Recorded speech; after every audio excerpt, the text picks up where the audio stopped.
So మన subscribers అందరికీ ఎవరైతే రిజల్ట్స్ కోసం వెయిట్ చేస్తున్నారో నేను ఒకటి చెప్తున్నది.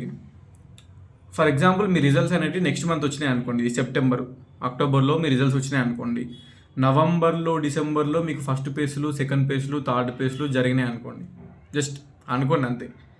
జనవరిలో కాకుండా ఫిబ్రవరిలో మీకు హాస్టల్ ఓపెన్ అయింది, ఓకే అనుకోండి, ఫిబ్రవరి 15కో 16కో హాస్టల్ ఓపెన్ అయ్యి మీరు అప్పుడు క్యాంపస్కి వచ్చారు, పీజీ ఫస్ట్ ఇయర్ జరిగి అప్పటికి మీకు క్లాసులు స్టార్ట్ కావాలి, అప్పటికి మీకు హాస్టల్ అప్పుడే ఓపెన్ అయింది ఫిబ్రవరిలో.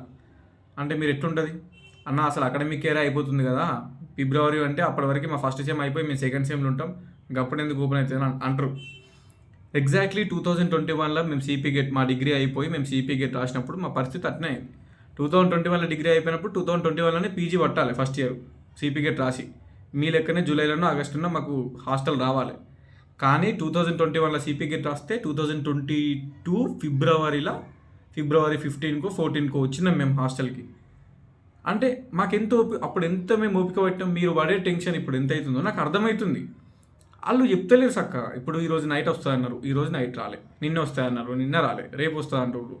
అఫీషియల్గా నాకు ఇన్ఫర్మేషన్ వాళ్ళ దగ్గర నుంచి ఒక నోటీసు ఒక న్యూస్ పేపర్లోనూ రాకపోతే నేను చెప్పలేకపోతున్నా. నేను వీడియో కూడా చేయాలనుకున్నా రిజల్ట్స్ గురించి, కానీ అడుగుతున్నారు చాలామంది వాట్సాప్లలో, అన్న వస్తున్నాయి ఈరోజు నైట్ వస్తున్నాయి. అరే యార్, అఫీషియల్ ఇన్ఫర్మేషన్ లేదు, ఓపిక పట్టండి. మేము డిసెంబర్లో మాకు ఫస్ట్ పేస్ అలాట్మెంట్ అయింది, జనవరిలో మాకు సెకండ్ పేసులు థర్డ్ పేస్ జరిగితే ఫిబ్రవరిలో వచ్చినాం మేము హాస్టల్కి. అప్పుడు కోవిడ్ వల్ల లేట్ అయింది, ఓకేనా. ఫిబ్రవరిలో హాస్టల్కి వచ్చినామంటే అర్థం చేసుకోండి. ఫిబ్రవరిలో హాస్టల్స్కి వస్తే గత మేలో ఫస్ట్ సెమ్ వితిన్ 3 months, ఆగస్ట్లో సెకండ్ సెమ్, ఫస్ట్ ఇయర్ అయిపోయింది, జస్ట్ 7 monthsలో ఫస్ట్ ఇయర్ కంప్లీటెడ్. మీ పరిస్థితి కూడా అంతే. మీది ఎంత తొందర పాసిబుల్ అయితే అంత తొందర స్టార్ట్ చేద్దామని అనుకుంటారు.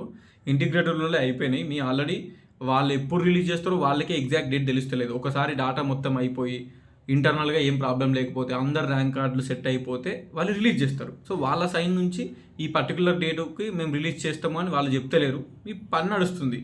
మనమే ఊకే ఫోన్ చేసుకుంటా వాళ్ళు ఏదో 2 రోజులలో వస్తాయి, 3 రోజులలో వస్తాయి, 4 రోజులలో వస్తాయి, రేపటి వరకు వస్తాయి, ఎల్లుండి వరకు వస్తాయి అని వాళ్ళు ఏదో చెప్తారు.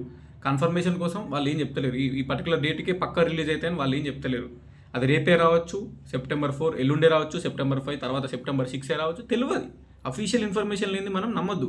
సర్టిఫికెట్లు అన్నీ రెడీ చేసి పెట్టుకొని వెయిట్ చేసుకోరు అని చెప్పిన. ఓపికతోటి కొంచెం పేషెన్సీ అనేది ఉండాలి మనకు కూడా.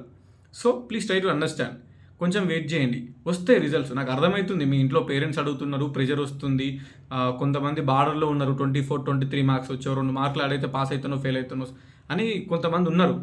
కానీ ఏం చేస్తాం ఇక, ఎన్ని మార్క్స్ వచ్చినాయి, అది ఎట్లయింది, ఏంది కథ అనేది ఇప్పుడు తెలియదు. ఇక కొంచెం వెయిట్ చేస్తే తెలుస్తుంది మీ మార్క్స్ ఏంది, మీ ర్యాంక్ ఎంత, మీకు వస్తుందా రాదా అని మొత్తం తెలుస్తుంది. కొంచెం వెయిట్ చేయండి.